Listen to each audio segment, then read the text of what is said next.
హరిహర వీరమల్లు. ఈ cinema announce చేసిన నుంచి చాలా మంది ఆ మూవీ స్టోరీ ఏంటి అని ఇంటర్నెట్ లో సెర్చ్ చేస్తున్నారు. బట్ ఆ మూవీ డీటెయిల్స్ ఎక్కువగా ఎవరికి తెలియదు. సో మనం ఈ వీడియోలో హరిహర వీరమల్లు ఎవరు, అలాగే ట్రైలర్ లో చూపించినట్టు హరిహర వీరమల్లుకి కోహినూర్ డైమండ్ కి ఏంటి సంబంధం, అలాగే హరిహర వీరమల్లు మూవీ స్టోరీ రియలా లేదంటే ఫిక్షనలా అనేది కూడా తెలుసుకోబోతున్నాం. విజయనగర సామ్రాజ్యం అనగానే మనకు కృష్ణదేవరాయలు అలాగే తెనాలి రామకృష్ణ కథలు గుర్తుకొస్తాయి. కానీ కృష్ణదేవరాయల కంటే ముందు విజయనగర సామ్రాజ్యాన్ని స్థాపించింది హరిహర వీరమల్లు అలాగే అతని తమ్ముడు బొక్కరాయుడు. హరిహర వీరమల్లు ఇతన్ని వీరమల్లు అలాగే హొక్కరాయులు అని కూడా పిలుచుకుంటారు. ఒక రాజ్యంలో సాధారణ కోశాధికారులుగా మొదలైన ఈ అన్నదమ్ముల కథ భారతదేశంలోనే అతిపెద్ద సామ్రాజ్యమైన విజయనగర సామ్రాజ్యం స్థాపించే వరకు చాలా అద్భుతంగా ఉంటుంది.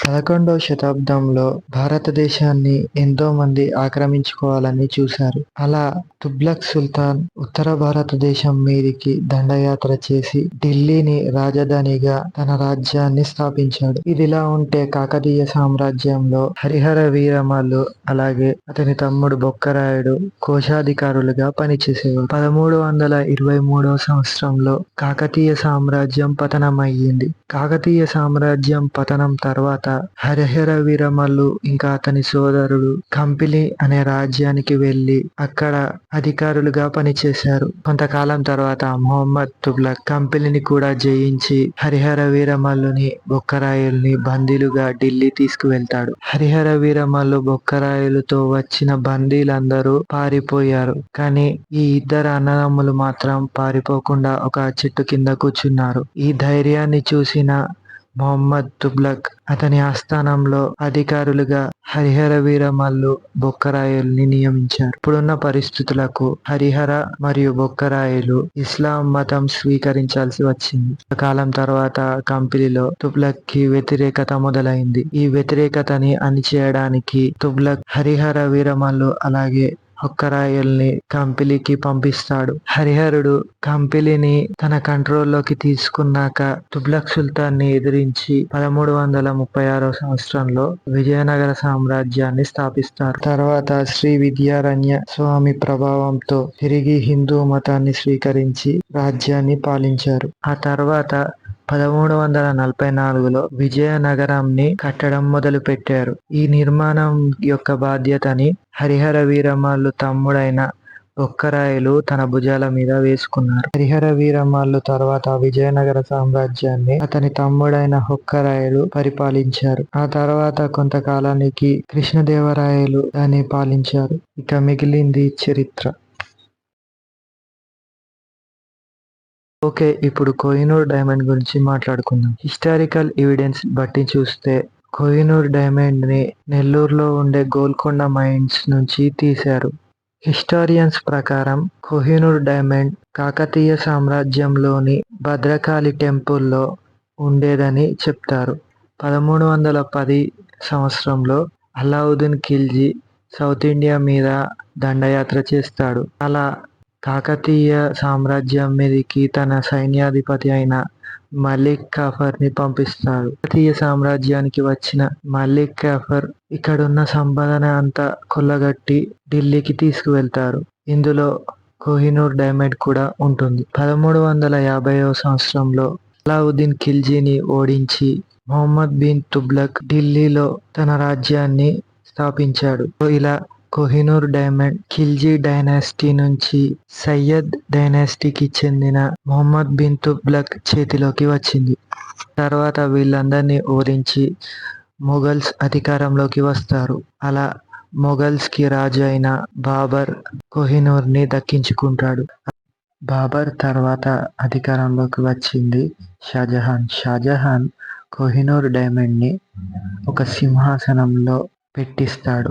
ఈ సింహాసనాన్ని నెమలిల సింహాసనం లేదా పీకాక్ థ్రోన్ అని కూడా అంటారు. కోహినూర్ డైమండ్ తర్వాత అంతటి క్రేజ్ ఈ సింహాసనానికి మాత్రమే ఉంది. దీని గురించి ఇంకో వీడియోలో మాట్లాడుకుందాం. ఆ తర్వాత నైదర్ షా అనే ఒక పర్షియన్ మహారాజు మొఘల్స్ మీద దండయాత్ర చేసి ఈ నెమళ్ళ సింహాసనాన్ని, అందులో ఉన్న కోహినూర్ డైమండ్ ని పర్షియాకి తీసుకెళ్తాడు.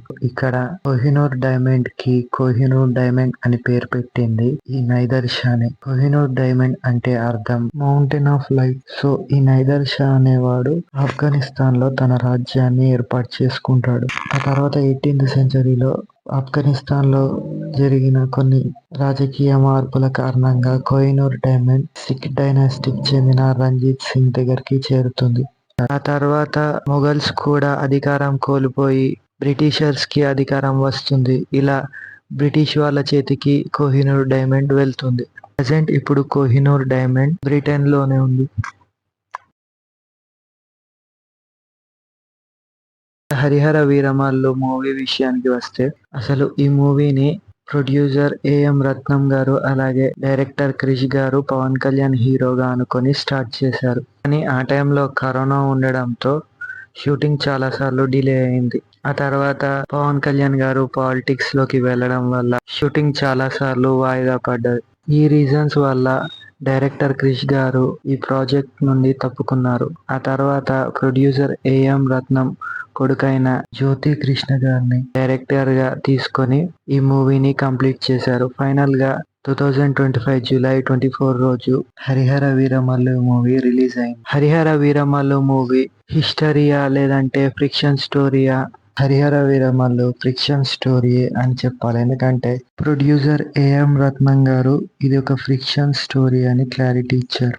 ఓకే, ఇప్పుడు రియల్ హిస్టరీకి అలాగే సినిమాలో చూపించిన ఫ్రిక్షన్ స్టోరీకి తేడా ఏంటో చూద్దాం. ముందు మాట్లాడుకున్నట్టు హరిహర వీరమల్లు విజయనగర సామ్రాజ్యాన్ని స్థాపించడం ఇదంతా 11వ శతాబ్దం నుంచి 13వ శతాబ్దం వరకు జరిగే కథ.